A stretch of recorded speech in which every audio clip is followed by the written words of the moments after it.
Oruma, como é que foi a sua trajetória até aqui com o Sprite? Como foi que começou? Eu queria muito saber isso de você.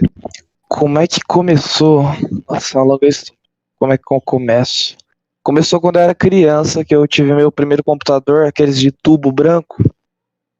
E na época a gente não tinha internet. Então a única coisa que eu conseguia fazer era mexer no Paint. Eu gostava muito de desenhar desde criancinha. Sim.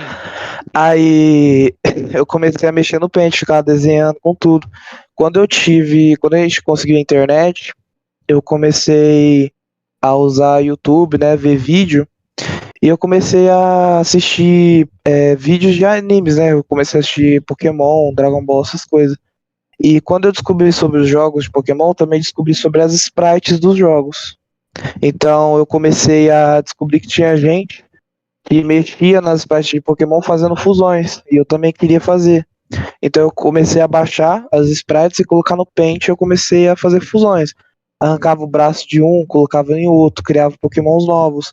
E foi daí que eu comecei a mexer com sprite, quando eu era bem pequeno.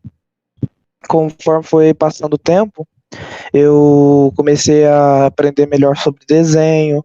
Teve uma época até que eu fazia Pokémons de massinha, de biscuit.